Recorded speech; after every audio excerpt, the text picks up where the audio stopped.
Come on, put your foot on the floor. Song says, consider it done.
Well, grace and peace be unto you from God our Father and our Lord Jesus Christ.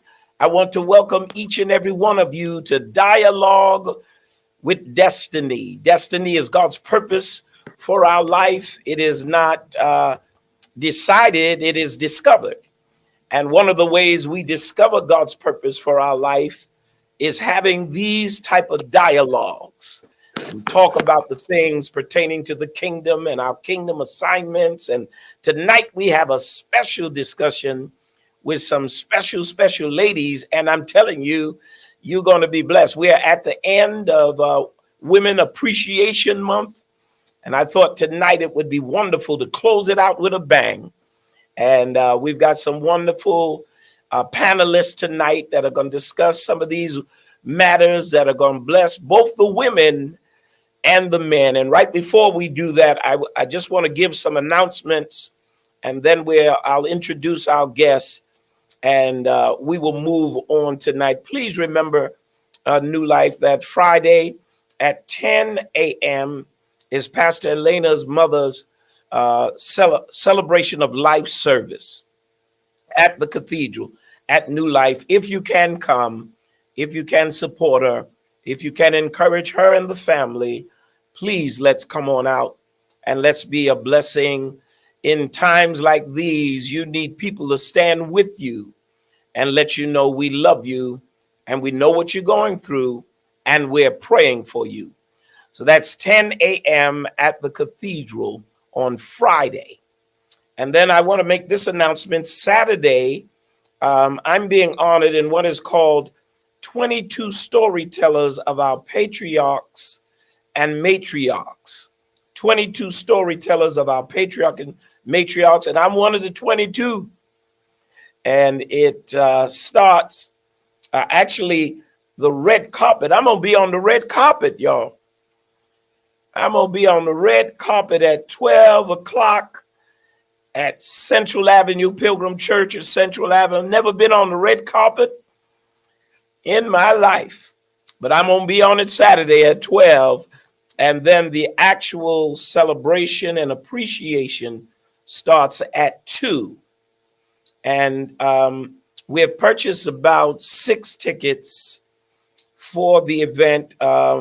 If you're interested, please let Althea Towns know. Call the church, let Althea Towns know before those tickets go, because there's only 6. And after that, everybody else gonna have to pay. So if you'd like to go, call and let her know, be a part of this. I know it's going to be wonderful. So many wonderful people are going to be a part of this. And then remember, on Sunday, we have our men's breakfast. Come on back, brethren. We're going to feed you. Welcome back breakfast, April the 3rd. Eggs and ham and toast and pancake and French toast. And we going to eat. We're going to fellowship, 8:30. And it's going to be a wonderful time of fellowship with our men. You know what we've been through. Things are becoming better. And we can do some of these things now. Let's come back. Let's celebrate. And let's be blessed of the Lord as we come together as men on Sunday. I want to thank God for the guests that are on with me. And these are, to me, intelligent, wise, articulate, godly, devoted, spiritual, powerful women.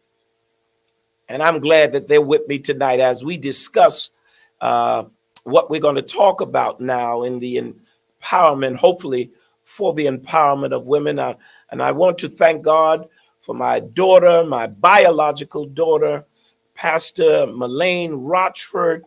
She got more degrees than a thermometer. I'm telling you, she's the smart one in the family now. I'm trying, but she got all the brains. She got to help me. And then we have Pastor Designate Ruth Caesar, part of this church for many, many years, mother, devoted wife, and devoted servant of the Lord, and has something to say, both when she preaches and, of course, when she's on these type of panels. I'm honored to have her also. And then we have Overseer Cheryl Anthony, who, my God, we go back so far, I can't remember how many years we've been together, but the Lord has blessed her and blessed us in what we've accomplished over the many years in the political arena, especially with her, very, very connected. She's working with the mayor now, and she does wonderful things politically. And we're thankful for her, but also a very, very powerful, devoted, spiritual servant of the Lord. And hopefully we will be joined also by Bishop Dr. Barbara Lucas. She's engaged now, but she's going to attempt to come on with us. And I pray that she will be able to, because I know she'll be able to share and impart some wisdom as we talk about the issues that we are going to talk about. Now, what are we talking about tonight? We're talking about Naomi and Ruth and Elizabeth and Mary. I call it the Naomi and Ruth and the Elizabeth and Mary syndrome. These generations that connected together, and when they connected together, there was a marvelous synergy and empowerment that took place, and they all were blessed, and they all were empowered, and some very, very great things took place because they came together, united together, helped each other, blessed each other, and God did some great, great, great things. And we want those same things to happen now, and that's why we're having this discussion. So I want to start now by, I guess, asking this, y'all.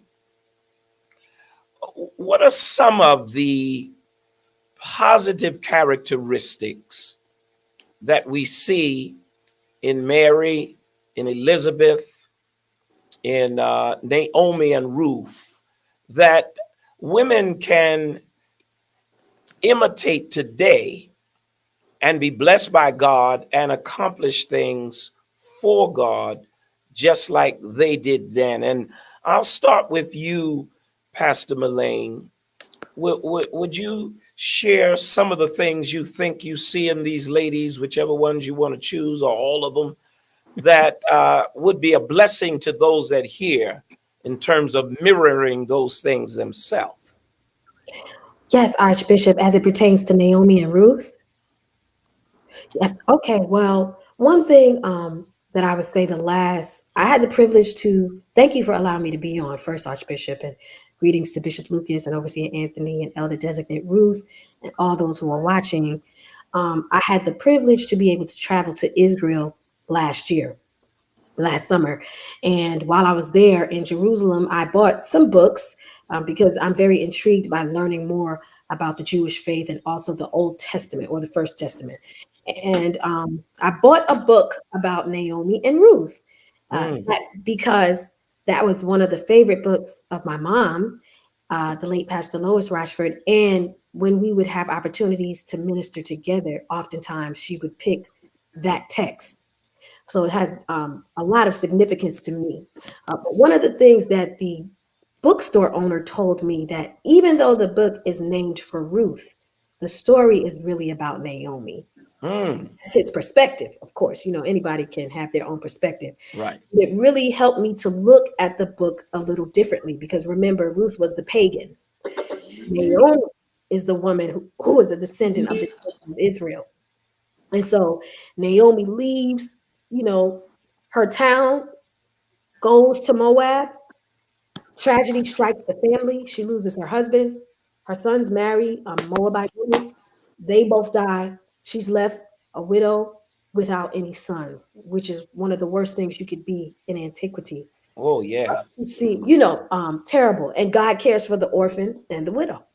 And so when you see how Naomi picked herself up and decided to go back to her hometown, even though she went back in bitterness of spirit, brokenness, and so many things, she still was committed to going back to the place where the people of God were. And that's something that I admire about her, because I'm sure her going back There may have been shame, may have been ridicule. People might have been like, you shouldn't have left in the first place. You know how we do. People are people in antiquity and today too. They're going to talk about you and your decisions. You lost everything, but still to see the humility and still to see the honesty in the text that she says, "Don't Humility and call me." honesty. Yes, don't call me Naomi. Call me Mara because I'm bitter. God has stretched out his hand against me.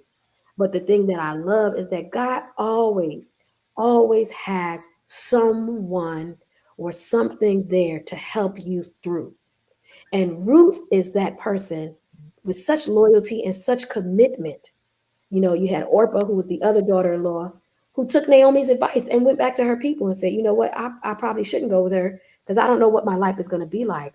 But Ruth took a great risk and went with Naomi. She said, where you go, I'll go. Where you die, I'll die. Your people will be my people. Your God will be my God.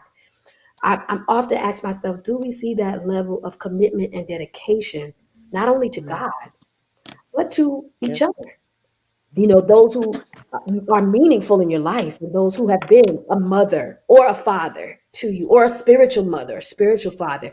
Or are we, well, I'm going to do my thing and go about my business, and I'm really sorry this happened to you. But I didn't sign up for this. And so I think that the younger generation, definitely, we can take our cues from Ruth. And I'm not saying anyone should be subject to abuse or anything like that. But Naomi looked out for Ruth. And at the end of that narrative, you see, the great things that God was able to do in that family that went through great tragedy. So honesty, humility, transparency, loyalty, because Ruth had to humble herself as well to be a pagan around the children of Israel, because I'm sure they gave her some fever, when it came to that. But I think those are some of the attributes that I look at. Loyalty, honesty, transparency, humility, commitment. Thank you. That's wonderful. And I want to welcome Bishop Dr. Barbara Austin Lucas, who has come on with us. And we're so grateful to have such a scholar and such a spiritual, devoted woman of God. And Bishop, now that we got you, I'm going to put you on the hot seat already. Okay, Archbishop, thank you. Same thing that we're dealing with. We've just heard from Elaine, who to me represents, of course, that younger generation. But as it relates to Mary and Elizabeth, what wonderful traits do you see in them that can be mirrored by the women of today? And hopefully through that, their lives will be blessed by God, just like Elizabeth and Mary's lives were blessed by God. Okay. First of all, thank you, Archbishop, for this opportunity. And I do greet my other sisters who are participating. And I am in that place of thankfulness for the opportunity to have not only a way in which I can connect with the younger generation myself, and I've had that opportunity with Pastor Elaine, but the ways in which I pray, they see me. And I think the first thing is Mary saw Elizabeth. She saw her as one she could approach. I often, when I think of the story, I think of how when young girls, unmarried young girls, because some did marry young, okay, but unmarried young girls, if they became pregnant, they were sent south or they were sent back to the islands or somewhere else where they could have the baby, and another story could be spun about what happened. But in the biblical sense, when we look at the story of Mary and Elizabeth, Mary was doing the same kind of thing. She went to the hill country where her cousin Elizabeth was. And cousins many times were seen as sisters. So Yeah. a close relative, but she was of another generation. Sisters. In fact, the messenger of the Lord had said that your cousin, it was a proof, it was a sign of proof for Mary that God indeed was working. So she went to see Elizabeth out of her relationship with God, so that the two of them had a relationship with God. And Mary had a desire to see Elizabeth because the angel had given a message. The one, your cousin, Elizabeth, the one who's old, who they said would not have a child, the barren one, she is now with child. Mm. And somehow the faith in the two of them Faith. connected. When Mary saw Elizabeth, she saw faith. She saw that indeed, maybe she wasn't showing, because I think that's part of Elizabeth trying to, figure out, am I really pregnant? But when Mary was obedient to God, went to visit as a result of the angel's message, her cousin Elizabeth, just to see her. When Elizabeth saw Mary, that which was within Elizabeth, that perhaps she had not yet felt movement, it jumped. The move of God many times is like that. That is, we don't always know why there is a connection. But if we are following the voice of God and we are doing what we have heard God say to us, and it's out of obedience, which is founded on a relationship with God. Folk can't hear what you hear if they don't know the God that you know. And so and sometimes I stop blaming folk. They're not responsible because they're not hearing what I'm hearing. And if I examine it more closely, I don't want to tell folk they don't have a relationship with God, but it's different from the one I have, because my God speaks and my God directs and my God allows me to get a message, and I want to get it. And I believe that out of obedience, many times we receive more than what we thought we would get. And that's what happened. I don't know how the word got out to Elizabeth, but I know she knew Mary was coming. I don't know if the angel told her Mary's on the way and she got herself prepared. But she didn't say, oh, I didn't expect you. She said, oh, blessed is the one who is carrying my Lord. Oh, as you entered in, all that which was in my womb, it began to jump. So who knows whether or not the angel Gabriel, as he spoke to Mary, also spoke to Elizabeth. We hear about the angel speaking to her husband, Zechariah, but we don't always hear that the angel spoke to Elizabeth. But I believe that's the hidden story there, because somehow the same God who was with the husbands were with the wives, and that's the other thing. It talks of family and the connectedness that God creates in the midst of it, so that when we are in a place of loving people and understanding how God uses people in the midst of doing God's work, there has to be a place where we understand that when we see somebody, it's like the ancient saying that they would pass on to each other when they were walking through understanding the presence of Christ. They would say, I see in your eyes the Christ in me.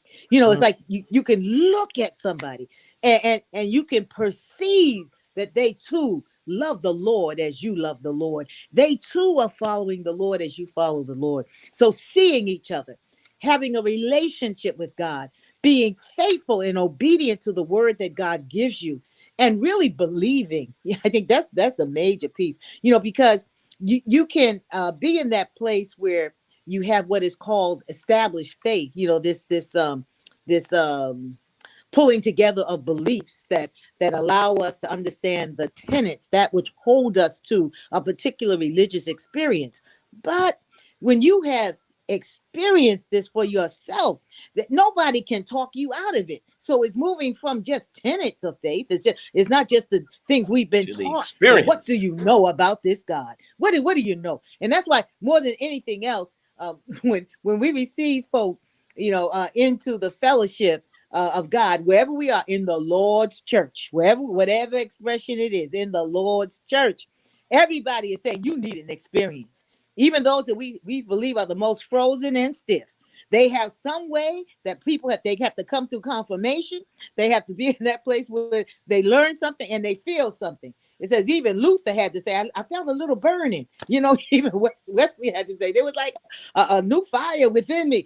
Somehow you got to show some sign. And that's the song that our ancestor was singing, right? If you got it, I mean the old time religion, you ought to show some sign. So we're in that place of knowing that each of them, there's the sign that is given in the midst of their story. There's a faith and a belief that is established. There's an understanding of a relationship with God, and they see each other because they have both heard God speak and they have obeyed what God has spoken to them. Wow, powerful. Sisters helping sisters. Yes. Elizabeth is approachable. Mary sees her faith. They all have this wonderful experience with God and Gabriel, and they're able to confirm each other's faith and help it. Oh, that's so powerful. In fact, that brings us to, I want to read a definition here of synergy. Mm-hmm. Synergy means the interaction of two or more persons so that their combined effort is greater than the sum of their individual efforts. Mm-hmm. The interaction of two or more persons so that their combined effort is greater than the sum of their individual efforts. Mm-hmm. And I've adopted this term, intergenerational synergy. Mm-hmm. Intergenerational synergy. Mm-hmm. And we see that with Elizabeth and Mary, and of course with Ruth and Naomi. Ruth, I wanted to ask you, in fact, you the Ruth with us on the panel tonight. I wanted to ask you your thoughts about the importance of this intergenerational synergy, the older generation connecting to the younger generation. And because they connect, their combining together makes them both more empowered and effective in all that God has called them to do and otherwise. Would you address what you think about intergenerational synergy as you see it with Mary and Ruth and Elizabeth and Naomi? Grace and peace, everyone. Bishop, thank you for the opportunity to be here tonight. And to my fellow sisters in the faith, it's so good to see all of you. Dr. Lucas said something that was so profound, and you kind of touched on it a little bit, Bishop, regarding how Elizabeth approached Mary and how Mary saw Elizabeth. Oftentimes we fail to realize that every relationship requires a duality or synergy, where in a sense of you're not just learning on one side, but both entities have the ability to learn from one another. Outside of the scriptures, I tend to look at things in a natural way. As a parent myself, we grow up thinking that everything we learn is simply from the parents, and the parents don't have the ability to learn from us. Mm-hmm. And so recently with my son, who's now 4, I've been putting us in positions where we are intentionally learning from each other. Wonderful. For example, just something as simple as expressing emotions, where we're not taught to really express emotions from a young age. True. And if something bothers me, believe it or not, even with the 4-year-old, I'll say to him, hey, I don't think that's okay. It makes me feel really, really sad. And when something bothers him, he will come to me and say, Mommy, I'm not happy. And so being respectful of each other's energy and each other's feelings regarding a specific topic is essential. Both of us have the ability to grow from conversations and relationship as a whole. So synergy can never work if there's no duality amongst one another. Elizabeth approached Mary. Mary saw Elizabeth. They had the ability to learn from one another. The older generation has the ability to teach us. The scripture tells that in Titus 2. Yes. But in this season, the younger generation has the ability to teach the older ones. Case in point, even now that we're still in the pandemic, learning technology. There was a way that everything was taking place prior to COVID hitting. And now we are in a space and in a season where if you can't get with technology, there is That's a right. possibility that there is so much information that you will lose out on. And Yes. so, as a younger generation, I have to now teach the older how to use technology. I have to teach my mom how to use Facebook to keep in contact with family as opposed to getting a calling card from the corner store because the phones aren't working. And so Mhm. putting yourself in a space where you are willing to learn from one another. No Mhm. relationship should be focused on one side. The duality is essential for us to grow as one. And so for the younger generation and the older generation, how can that synergy work? Having intentional conversations regarding whatever the topic may be. Sometimes the way we used to do things years ago doesn't necessarily work now with Generation Y and Generation Z and Generation True. W and X. And so being intentional about having certain uncomfortable conversations and knowing what Mhm. headspace the younger generation is in, knowing what they're willing to learn and some of their approaches to dealing with some situations in the everyday life. We as younger generations also have to be open to learning that, hey, just because we're young and hip, it doesn't necessarily mean it's going to work our way. We have to be receptive to what the older generation has to teach. So the key point in synergy is the duality of the relationship, being willing to Mhm. learn from one another. If that once the old Mhm. generation go, if we don't put ourselves in that space to learn from one another from now, we're kind of left in a space as the younger generation to navigate things on our own, and it makes it a bit more Mhm. difficult. So if we are intentional in creating that space where we can learn from one another, the synergy has the ability to have us progress for generations to come. Wonderful. And I hope that those of us that are listening can understand that we so desperately need each other. And that duality, that synergy that is brought about is going to be very, very important for Elizabeth and Naomi's legacy. And of course, Mary and Ruth's destiny. And we see that as we study those texts. So thank you very, very much, Ruth. That was excellent. Overseer Anthony, we can't see Overseer Anthony, but we can hear her. Okay. So, um, technology, y'all. We need some young people, as um, Ruth said, Pastor Designate Ruth said, to help us with this technology. Mhm. And I'm certainly one of those. But Mhm. Overseer is on, and we can hear her. And I wanted to, Overseer, I think about you, and I see how many times you come to church with your granddaughter. I don't see their parents. Maybe they're at another church. I don't know. Maybe she's just visiting with you or whatever. But I see you there and I see her there. And that young lady is sharp, man. That's a smart little Mhm. girl, man. These kids are, I mean, they come here grown and just knowing so much.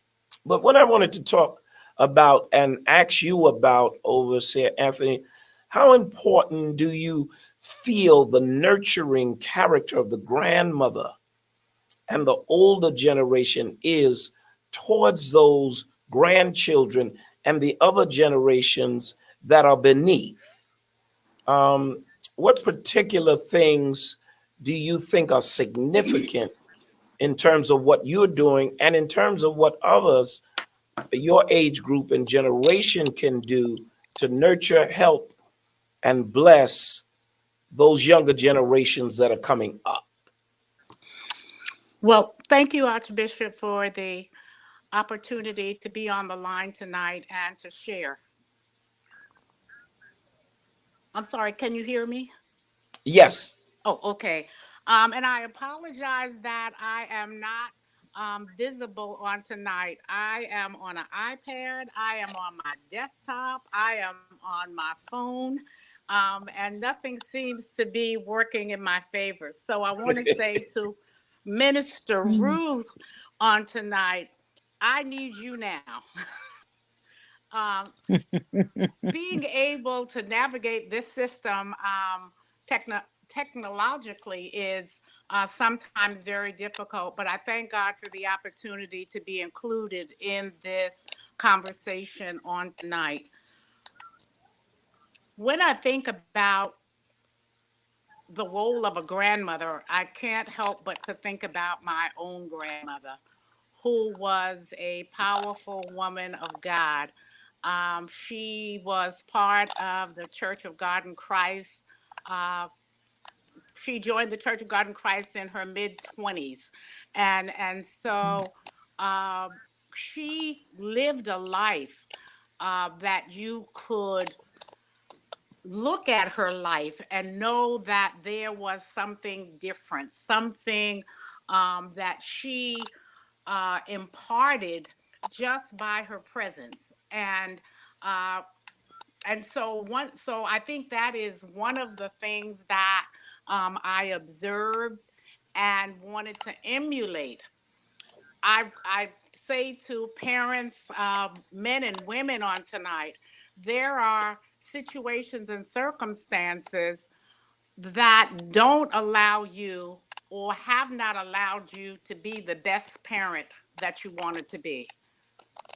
And I think that I had sons, and so having a granddaughter was really something unique for me. Oh, I've yeah. seen mothers and daughters and interaction, but raising or developing sons is much different than developing daughters. And so I intentionally and purposefully ask the Lord to instruct me, to give me the grace, to give me the wisdom and all that I needed to be in order to impact her life in a positive, meaningful way. Important. And so I think the first thing is respecting that she, as you described her, is that she is an individual and has her own personality, her own thoughts about how things are.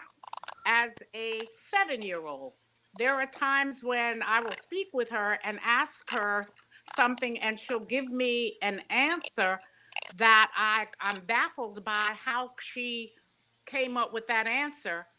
And I said, "How do you know that?" And her response is, "I don't know how I know it, but I know it." And so looking at what is it that I want to pour into her? What do I want my legacy to be? What is it that I want her to remember? And the first thing that I want her to know is that I love her, but Jesus loves her more. And she has taken that and embraced that to know that she is here for a purpose, that she has something specific that she's supposed to accomplish. And I thank God that she is intelligent and engaged, and she's not, and I'll just say this, a fresh little girl.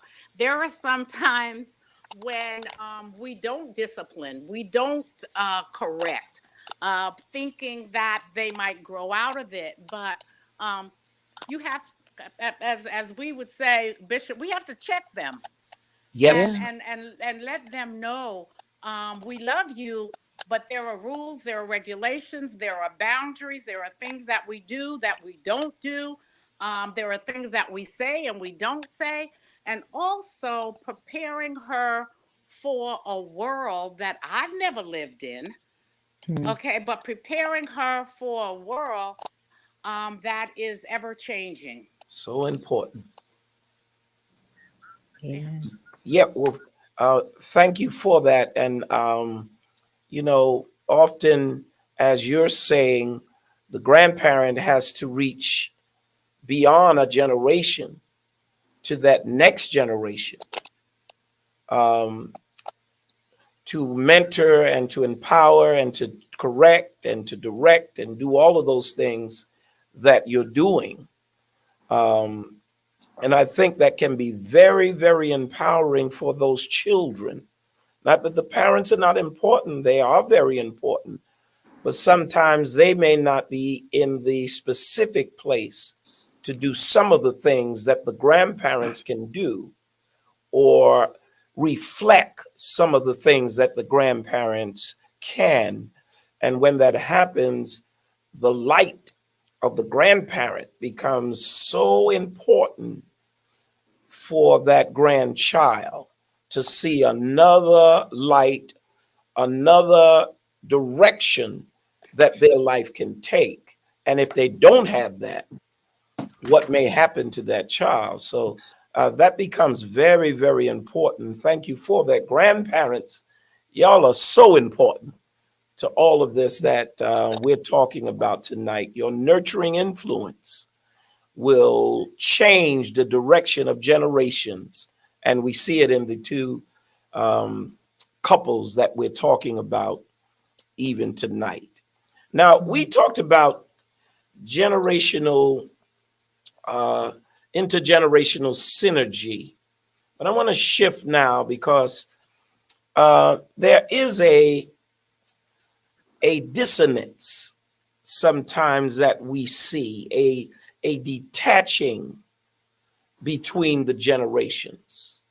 Thank God for the generational synergy, but sometimes in the church, I have observed, for instance, there may be a woman's department, but it will be separated. A lot of times the younger women don't go to things with the older women. I don't know if they don't think they're relevant or whatever. And then sometimes there's a disconnect from the older women in terms of trying to embrace them and ingratiate them. So we know how important intergenerational synergy is. Here's the question now, and I'll start with Bishop Lucas on this, and then I want to hear from the younger generation with this too, because we just can't hear the older generation with this question. It's going to have to be both. But I'll start with Bishop Lucas. Bishop, do you see this disconnect and this dissonance at times? And what are the things that we can do as the church to try to bridge this gap so that there is a Naomi Ruth connection and a Mary Elizabeth connection? And we're not distant, we're not detached, and this dissonance can be dealt with. It is a challenge in the church. Mm-hmm. Well, Archbishop, as I reflect on that, the one thing I'm clear about is not just something that sprung up out of nowhere. Okay. I think it is intentional. I think it is structured. I've been able to live, thank God, on both ends of it. I remember coming in as a young child into the church. I remember my mother, pouring in to me and my siblings and to anyone else who would listen. I remember going through Sunday school, and I tell the youth this. I think sometimes separation comes because people want to forget they were young. But I remember being young. I can remember sitting in church, and when my growing years, the preteen years, they had the show Peyton Place that was on television, and they had the magazine True Confessions, and we had the marble notebooks for the Sunday school lessons we had to record every Sunday, and we slipped in the True Confessions in the marble notebook and passed it down the road during service. Oh Lord. So I remember. Take me back. And sometimes I walk the aisles, I walk the aisles because I'm looking to see what they're doing while I'm preaching, because I know what I was doing. and the men weren't that keen on it. But as a woman, I know my experience. and I call it forth, and I walk. And sometimes I motion to them, close that up. You know, they have the games going, and they working on the iPad, and parents sometimes let them, because see, the parents are only concerned about the children being quiet in the service. Yeah, just My be quiet. my mother had she had her purse, and when we started acting up, she had her belt in her purse. Oh, that And she mercy. would just wave the little end coming out the purse. And we would straighten up, you know, we say, put that book away, because then we knew the next thing is they may come and get it from us, and when they saw what we were doing, we'd be in real trouble.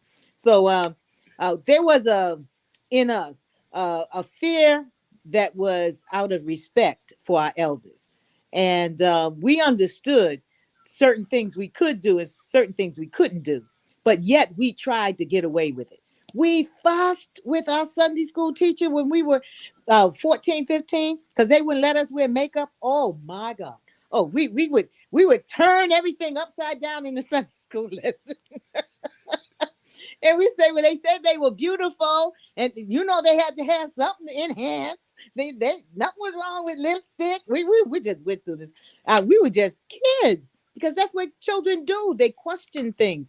So on this end, for me, I tried not to be that type of person. And I think you've heard me say, Archbishop, and I know Pastor Lane has heard me say, and I think maybe even Overseer Dr. Anthony, I when I was around 10 or so, we were coming in the church, and you know, sometimes you want to walk up to the pulpit area and everything, and the church mothers and fathers, it wasn't just the church mothers, they would tell us, don't go up there, don't touch that, don't go in there.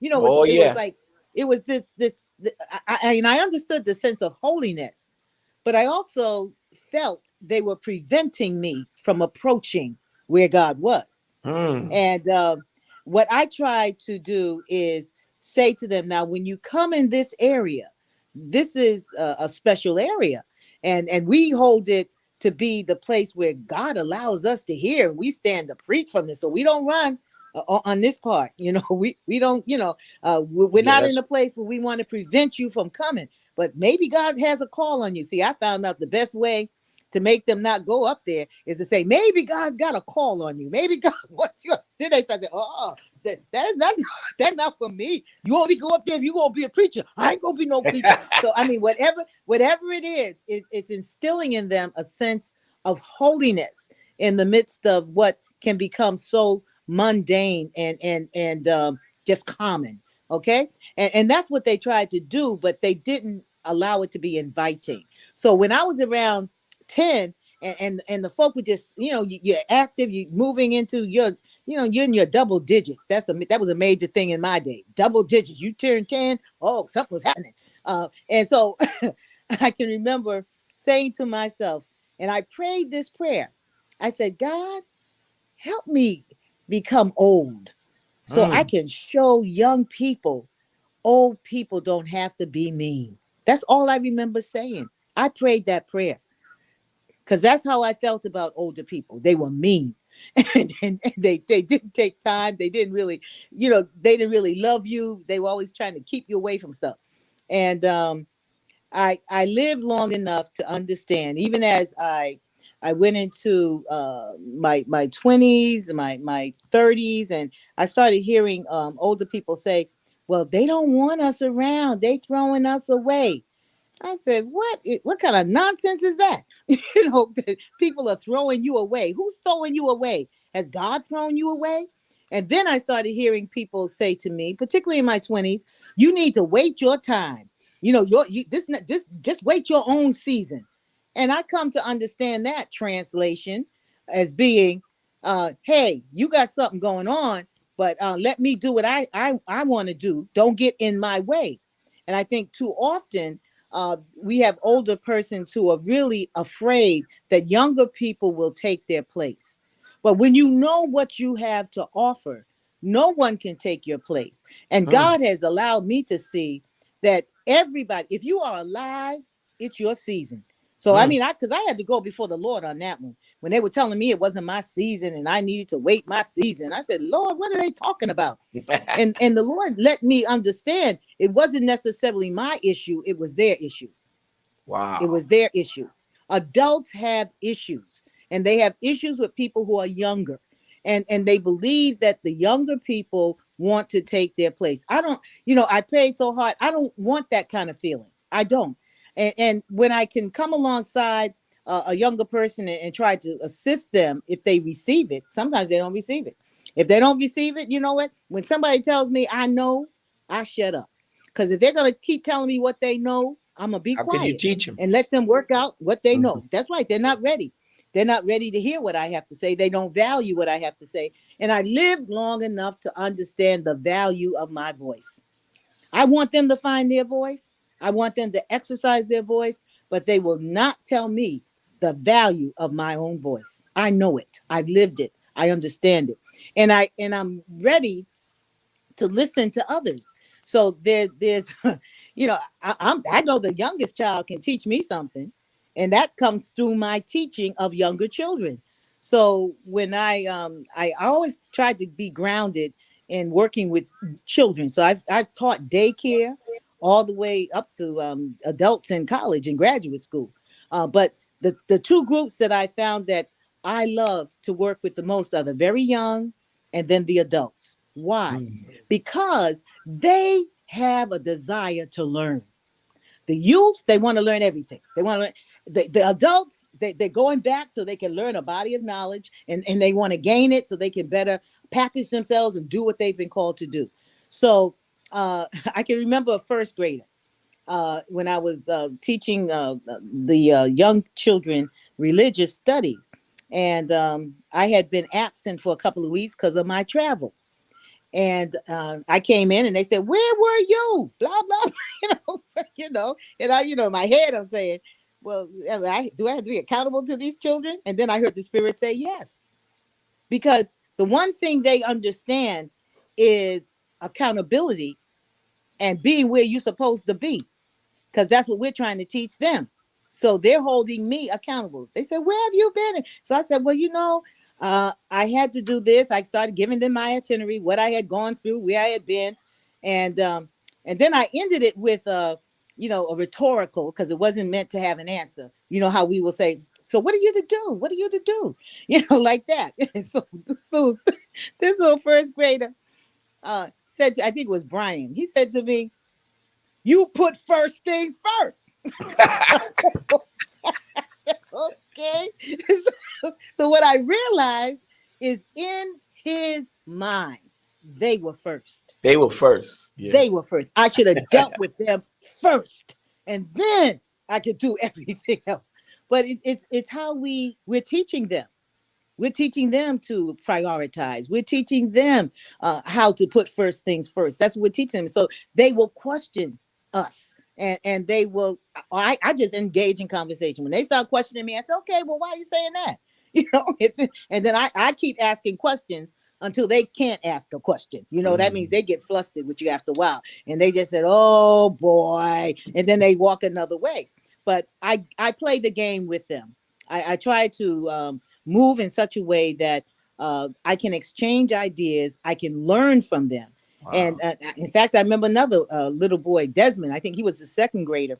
And we were doing a lesson on prayer. And I was telling them how they can pray and out of their own words, and how there are pictures to their prayers. Even when you're praying, you can see, just having them test out this whole thing.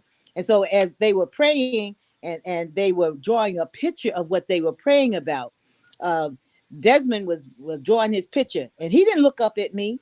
He just said, "Reverend Barbara." And so he said again, "Reverend Barbara." I said, "Yes, Desmond." He said, "Just keep a prayer in your heart." And I'm just saying, and I never forgot it, because I believe that God uses children to speak to us. And if we are open as adults, Me too. It doesn't have to be the disconnect. Because just like we pour into them, we're teaching them, they have a desire to teach us something. They want to give back. And we have to recognize that in their giving back, and we engage that. They may be testing the waters for what God is calling them to do. I know this. As much as we are in that place of wanting God to be in their lives, I know the devil wants them. Yes. And I fight the Yes. enemy because I don't want the enemy to have them. And that's how I see it. That as we teach our children, we're fighting the enemy. As we stand where they stand and we sit where they sit, we help them fight. We teach them to fight, and we prayerfully teach them to stand their ground, regardless of their age. That we know how the weapons that we fight with are not the weapons of this world, No. but they're weapons that can tear down the kingdom of the enemy. And so that's how I see it. I think we can teach them how to do things if we can stay along and not feel like as they get older, they're throwing us away. No, we have to teach them how to walk alongside and give the peace you can get. And we have to step back sometimes and allow them to teach us and to acknowledge to them, thank you. You taught me something today, and I received that. Okay. So yeah, that's how I see it. We're partners in this. We're not enemies. No big eyes and little you. Nope. And we want to make it. And the only way we make it to the point of destiny is that we're able to pass on what we know to the next generation, and they do it to the next generation. And somehow something is retained.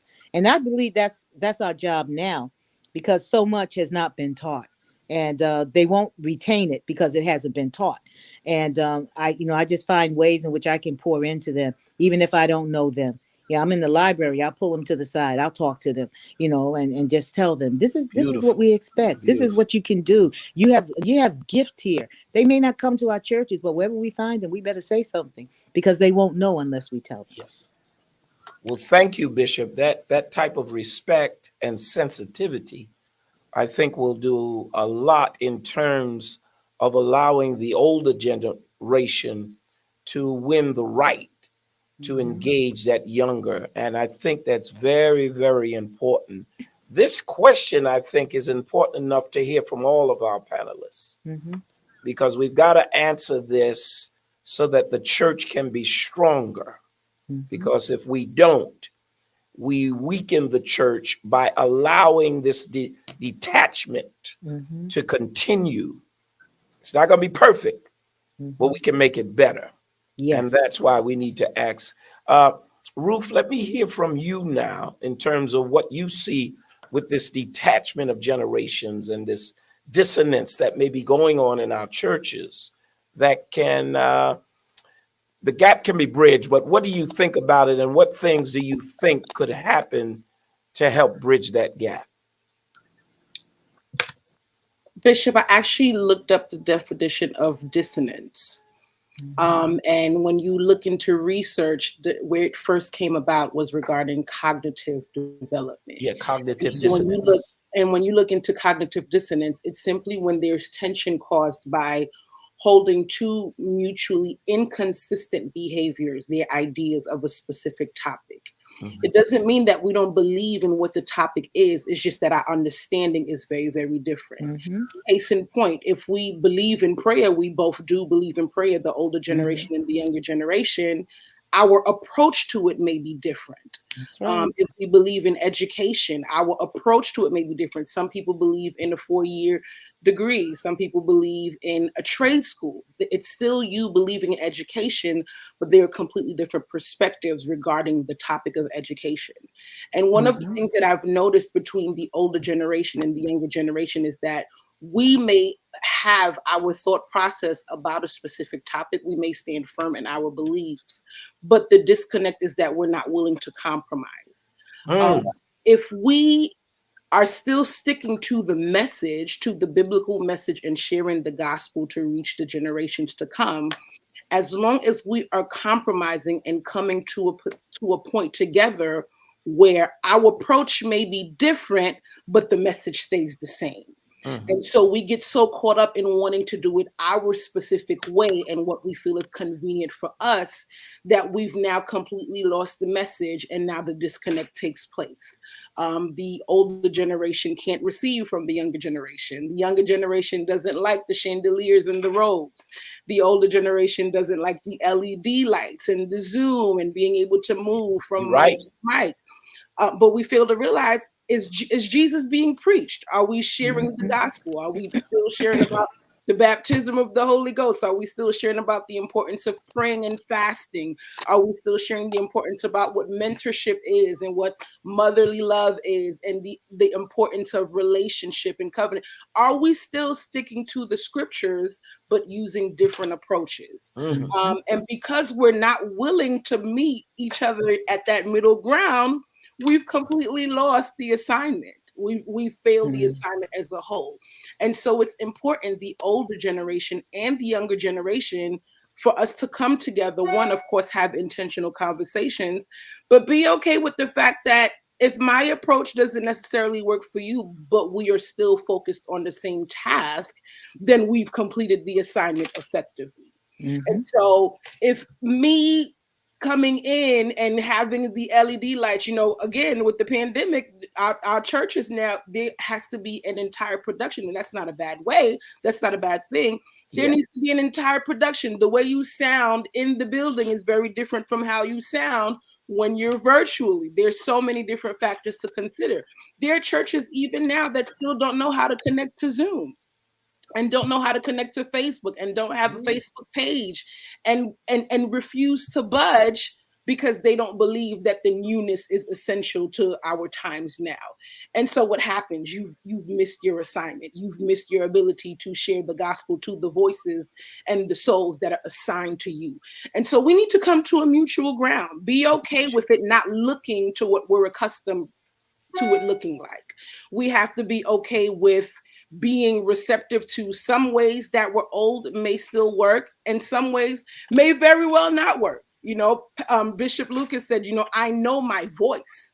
I'm confident in who I am as an individual, and I know what I have the ability to share.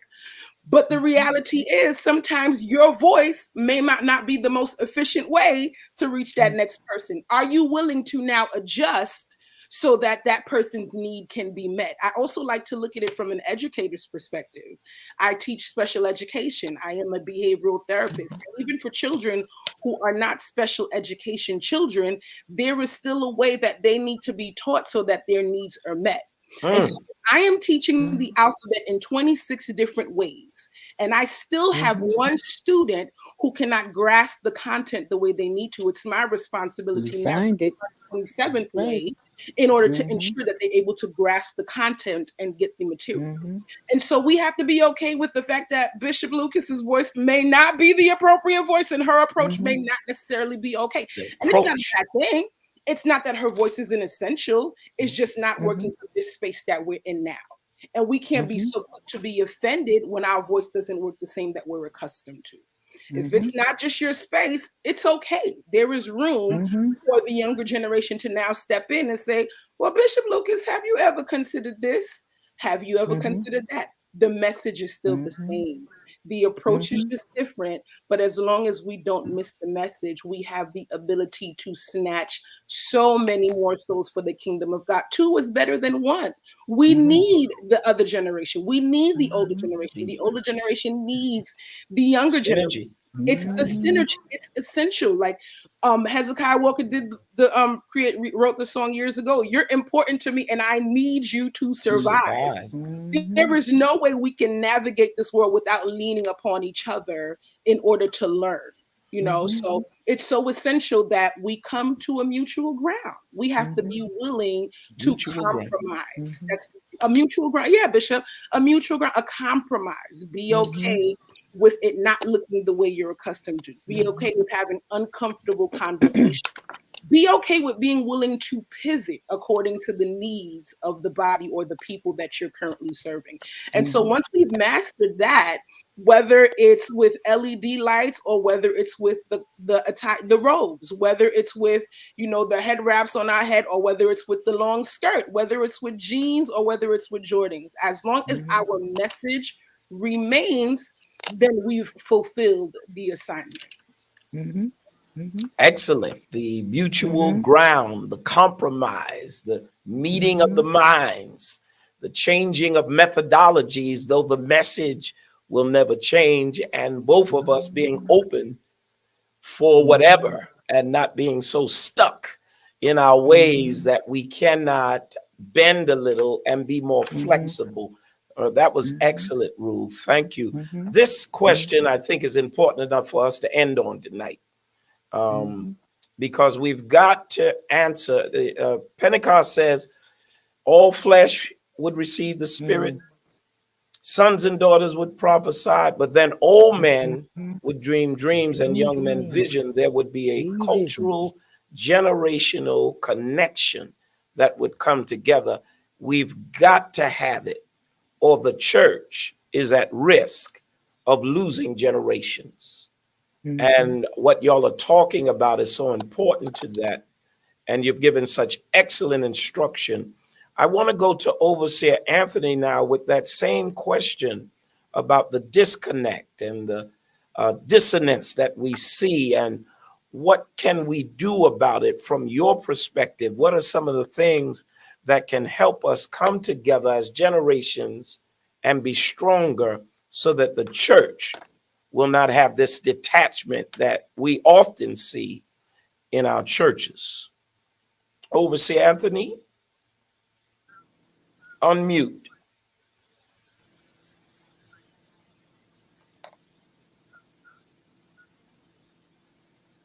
Okay, I don't have her. Pastor Mullane, you deal with a lot of that in terms of the College of Bishops and things of that nature. Can you address that? Your Grace, Pastor Mullane had to step out for a second, sir. Oh, okay. I didn't know. I think Okay. Overseer Cheryl Anthony is available. I think she has unmuted herself. Overseer Anthony, while we're waiting for her, would you address, and then we can end with Pastor Mullane if she's able to come back.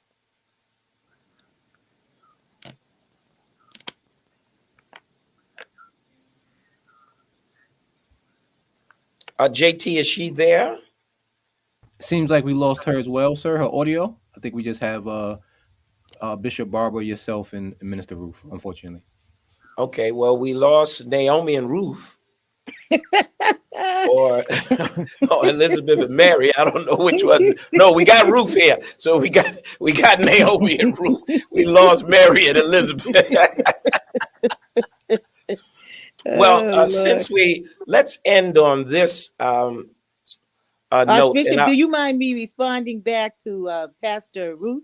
Oh no, come on, by all means. Because I had, as she was speaking, something came to me, and because I started thinking of choirs or voices coming together, and for me, it was important because women were not allowed to be in the pulpit when I came along, and I've preached as an adult in places where they dimmed the lights in the pulpit so I wouldn't go there. They intentionally organized on the floor so I would sit there. And I guess in the midst of the process, and it's something that I speak into younger women, that it doesn't matter. I was so grateful. I was taught that I came from the pews, and it doesn't matter. So when they want to sit me somewhere else, I go sit with the people because I came from the people. The people heard my voice, and they responded. And what I pray for more than anything else is that my voice can reflect the voice of God, and whoever, no matter how young or how old, that they will hear God in what I say. So there are times when I would appreciate, in my experience, a soloist. That's all I need to hear. I just need someone sing the song. Then there are times when people come together in a duet, I can appreciate that. I was reared in a time when quartets were very popular. So to hear a quartet sing could speak to my heart. But then there are times when I need a choir. I need all the voices to come together, but learn how to harmonize. So even in my teaching, you're right, with all of the learning styles and the ways in which children learn and adults learn. Many times we didn't know our learning styles. No one said it. We just had to get what they were teaching. They weren't concerned about how we best learn. But to know that sometimes our bodies have to be in it. Sometimes it's auditory. Sometimes it's through our visual. Sometimes it's just being in that place where it's relational, that a peer can teach you better than the teacher can teach you. So it's knowing all of the bodies of how we do this work, but also knowing when to use it. and when to step in. And I know many times that the voice of a peer can get to them. I may say, hey, can you work with them? Because I think they're going to hear you a little better than they hear me. And I'm not in a place where I say that whatever a person does is going to meet every need. But I do believe that if we are sincere about being rooted and grounded in the experience of knowing God, that God will direct us. And that's the most important thing. This relationship that we talk about with God would tell us, go get so-and-so. Bring in, that's what it used to be when we invited in guests, right? They brought in a voice that the people did not hear all the time. So it's intentionally hearing God and how God directs us to meet the needs of the people that are in the midst of us. And to know that when we do that together, it takes a village. And see, Hillary took that from us, but we understand it because that's our experience. It takes a village to raise a child. It takes a village to educate. And that's a part of my philosophy in terms of just knowing educational configurations. It is not just the church that teaches, it's not just the family, it's not just a school, that is designated. Certain bodies of education and knowledge can be taught in various institutions, but the library is going to teach us, the museum is going to teach us, the streets will teach us. And we have to recognize what we are learning for every part of the configuration that pours into who we become and who we are. So when I sit back and I look back over my life, I understand the part that each has played. And I know that there's some part is playing in the lives of these young people today. I may not know what percentage, but I know what makes it up. And media is probably taking over. That's the one thing we didn't have at the place and point that they have. We had the progression of the radio with the council, and finally moved to transistor radio. And then we had the one that you can put the things over your ears. But it's so different now. So media has taken over. The various ways in which we engage, though, has been cut off. And if anything, I say to parents, watch the time that you allow your children to spend. Not yet have we been able, and I said this a few weeks ago, they haven't done the studies yet to show us what these 2 years of quarantine is going to mean. What it's going to mean with our children being on computers and tablets with their hands. If the adults are dealing with carpal tunnel syndrome, what is it doing to our children? We better watch this, because see, we are going to be the ones who have to look at our children and understand that we didn't use the intellectual understanding that God had given to us to help them take a break from all of that, because it's doing something to the joints. It's doing something to the eyes. We got to understand that, and we need to step back. And even if the authorities don't tell us, that's where parents have to step up and say, my children are not in school. They don't always hear my voice, but when my children were in school, they heard me. When my children were in school, I was up there, and I had my eyes on them, and they knew it. And I was in that, I didn't trust them, and they knew it. And they told me, they're in high school. I didn't listen to them, because I understood that every step of the way, ultimately, it was my responsibility. What my children learned, what they didn't learn, and how I exposed them, how I did not expose them, and the ways in which I could help them grow. So that's just the thing that I want to say to us, because there's too much happening that we're not asking the questions about. And I think we as intelligent beings need to ask those questions. Excellent. Well, we're coming to a close, but I want to thank both of you, and also Overseer Anthony, of course, and Pastor Mullane, for such wisdom, such insight to this whole thing that we came here to discuss.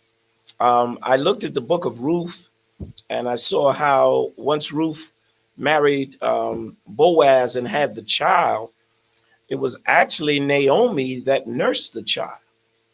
So life came back to her enough now to nurse the baby that Ruth had after connecting her to Boaz.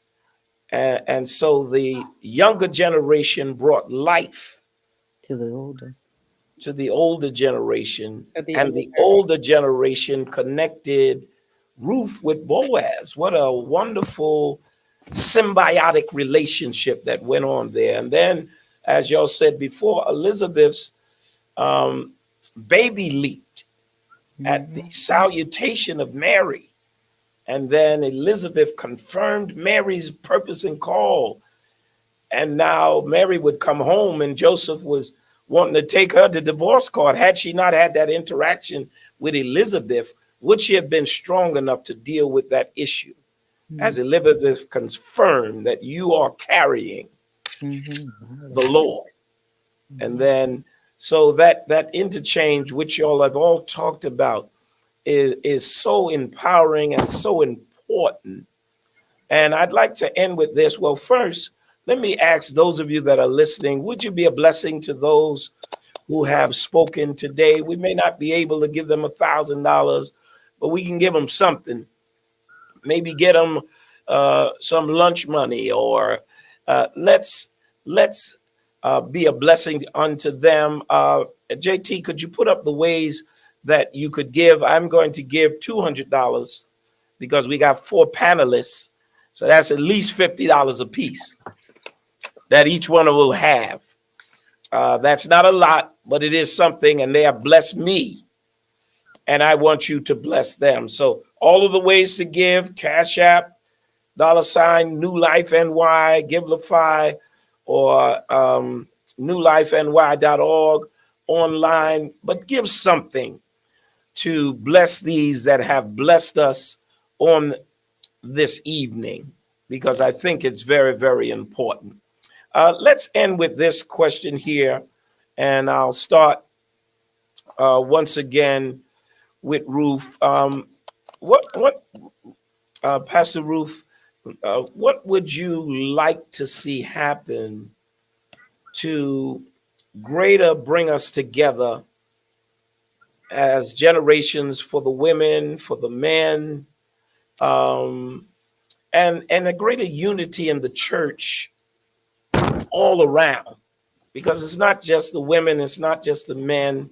We got children, we got the there's so much that can happen if we get this strong unity that we need. What would you like to see? How would you like to see the church moving towards this hopefully happening with our generations, with our women, with our men, and with all that are involved in the church? I think one of the ways that we can see this happening with the church is building a proper foundation for relationship. Oftentimes we try to build without setting a solid foundation, and it becomes difficult to now build with bricks when you started off with sticks. And so creating a space where actual cultivation of relationship can take place. And it doesn't have to be something very fancy. Relationship is essential in building any overall covenant. And we hear covenant and we often assume that it's simply marriage. And it's not necessarily that. Sisters and brothers coming together. That can only happen if we take the time to really cultivate a relationship. And what does the cultivation of a relationship look like? Being intentional and having communication, being okay with hearing the difference of opinions between parties and learning from each other. Putting yourself in that space to really grow with one another. Without the cultivation of relationship, it'll make it very, very difficult for the church to go forward. It'll make it very, very difficult for there to be any progression. It makes it difficult for a marriage or a sister and brother or siblings to come together and do things with power and efficiency if we don't know each other. So I think it's so important that we get to know each other. Very important. What do you like? What kind of cheeseburger do you like? Do you eat medium rare? Are you a pescatarian? What is it like being a pescatarian? What's your career? What is your vocation? And it doesn't have to be a relationship built solely on what ministry looks like. You know, we hear relationship and in church, and we often think it's just the preachers coming together and just discussing the scriptures. It's essential that we can be human in building that relationship. What makes you happy? What makes you sad? Getting to know the person, their shortcomings. Getting to know each other. Great. it's very essential to building a church. It's essential to building a home. It's essential to building a classroom. And so being intentional, once you have that relationship, it's so much easier to navigate unfamiliar territories together because we know each other. We know how we can approach certain situations Yes, individually excellent. and collectively. And so, yes, relationship is essential to navigating the church and what is to come. Excellent. The cultivation of relationships. I agree. We just don't know enough about each other. We run in, shout, sing, preach to one another. We're out, and that's about it. We've got to do better in cultivating relationship. Bishop, would you close us talking about some of the challenges in regards to the future and some of the opportunities that may be available in the church, because both of them are going to be there. Challenges to things we've talked about for women in ministry and women in the church, and then opportunities as we go forward as a church. Well, I think that what happens in the midst of our church is reflective of what's happening in society and vice Yes, a versa. microcosm. Okay, that it's going to come into the church, whatever is happening outside. And I believe that we have to have those doors that you prophesied about, Archbishop. Those doors have to be open, and they have to be open for people to come in, and they must be open for people to go out. I often, when I think about service, and I would talk about when I talk to people about service, so often we end up serving each other. You know, within the walls, we're serving each other. We're getting to know each other. We're doing all those things, and we don't go out to get to know the people or let them come in to get to know us. So you can be a self-serving organization if you are not careful and prayerful.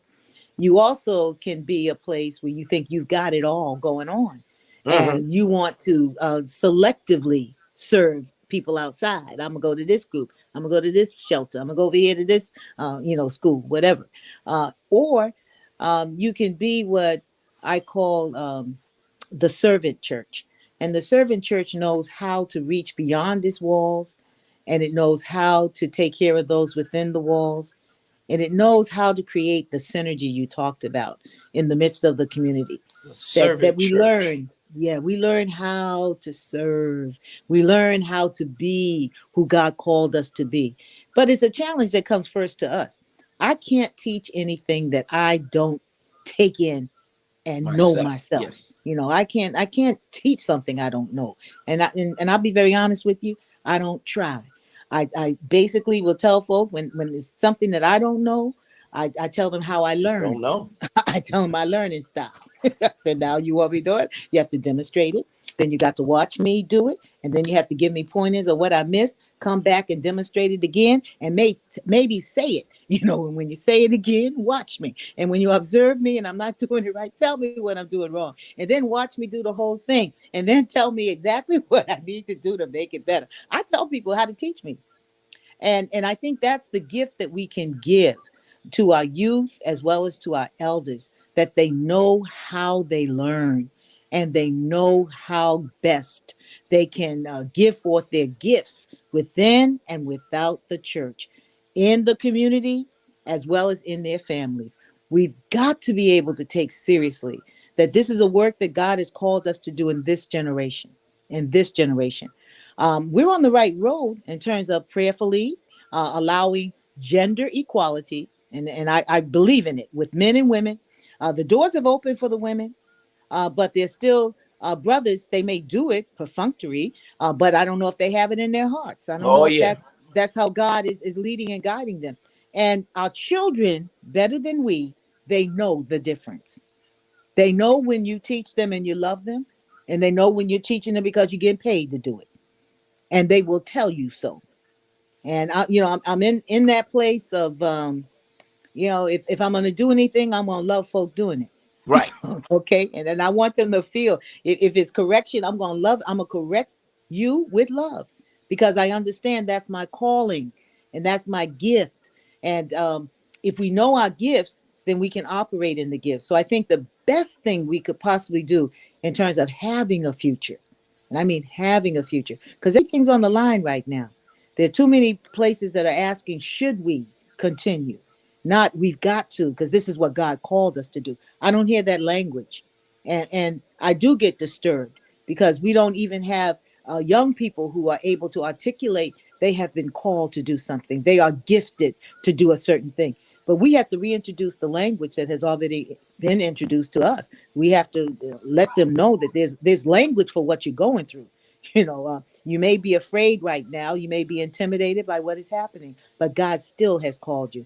You were born for a purpose, and God wants that purpose to be fulfilled and accomplished. And that's all I want to do. And many times children used to be that song, "You're a Promise." They would sing it. I'm a promise. I'm a possibility. I'm a promise with a capital P. I'm a great big bundle of potentiality. And it's like it's interesting because even every now and then my youngest son, he starts singing it. And I know he tried. He said, "Yeah, I know. I'm a promise." But I don't care. Whatever it is that helps them remember that they have purpose on this earth, and they're not trash, they're treasure. Whatever we got to do to get that message through, I pray we do it. And not just for the ones we've birthed, but for the ones out there who don't have parents who really care about their future. We have to speak it into them as well. So that's where I am. And I have my basic concept as I studied it for the church was the recreation of family. And I stand on that. We're called to recreate family. Beautiful. Well, I tell you, I've been blessed. Y'all blessed my socks off tonight. Thank you so much, Ruth. Thank you so much, Bishop Barbara. I'm sorry that the others got disconnected, and I pray that everyone is fine. But I pray that you have heard and gleaned from the wisdom and the counsel of both generations. And if we can take these things in, I believe the church has a future, and that future is going to be great. Please remember, if you haven't given, to give something tonight so that we can bless them. But Friday, Pastor Elena's mother's celebration, 10 a.m. at the cathedral. Saturday, the 22 narratives and stories that are going to be celebrated at Pilgrim Church on Central Avenue. I'm one of them. We have about 6 tickets. The first who asks for those can get those complimentary tickets. They will be paid for by us. And those that want to go can be part of that. It starts at 2, but the red carpet is at 12. And then the actual celebration will start at 2 o'clock. Men's breakfast on Sunday, 8:30. Brothers, let's come out. Our sisters have showed us something tonight. They showed us unity. They showed us what we need to do for synergy and discuss all of these things. Let's do the same thing as men, because as we do it together, men and women working together, we're going to increase the effectiveness of advancing the kingdom and doing great things for the glory of God. Those are the announcements. Let's pray for one another, love one another, but most of all, let's continue to strive to be united, generation to generation, gender to gender, church to church, denomination to denomination, whatever. We are in such a critical time. We need each other, and we can't survive without each other. Let's get it together, and let's stay together. Amen. Thank you for this time. Thank you, panelists. The Lord bless you. I'm going You're to pray welcome. now. Thank you, Archbishop. I'm going to pray now and ask the Lord's blessing on our families, our churches, certainly the things that we've talked about with uniting gender-wise and etc. We believe God, it shall be even as it was told us. Father, thank you for this time of counsel and wisdom from these great women, from these generations. We've heard from Ruth. We've heard from Mary. We've heard from Elizabeth. We've heard from Naomi. And we've gotten such excellent counsel. Now, Lord, help us to put it into practice. We need to cultivate relationships. We need to respect one another. We need the faith and the transparency. We need to bring our compromise into the picture so that we're not so stuck that if it's not all the way what we want, we can't be flexible. We need our children, our grandchildren to be mentored and corrected and spoken by the older generation beyond even their parents. So many things, wonderful things that were shared tonight. Help your church, help our families, help us in the areas where there's this dissonance and detachment that could ultimately hurt us in the future from being all you want us to be and all that we should be to represent you, and certainly the world knowing through our unity that you are who you are. Bless us and make us a blessing. I pray for every family, every need, and most of all, Lord, anoint us and empower us to reach our destinies, fulfill our purposes, glorify you, love each other, help each other, strengthen each other. For by so doing, we fulfill your will and we'll have the power to reach a broken and fallen world. Thank you for it now. In Jesus' name we pray. Thank God. Amen. Amen. God bless you Thank all. you again, Archbishop. Thank you so much, Bishop. Yes. Yeah, And we it got was to have y'all wonderful back. meeting you, Pastor Ruth. Hopefully Likewise, we'll get a chance Bishop to see each Lucas. other. Yes. Absolutely. We got to have this again, man. This conversation, we just didn't have time. And,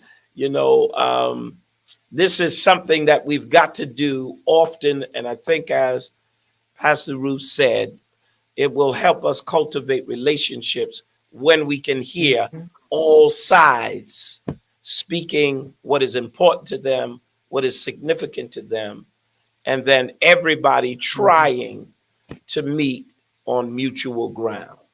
So once again, thank you all. This has been excellent. Rest well tonight. God bless you both.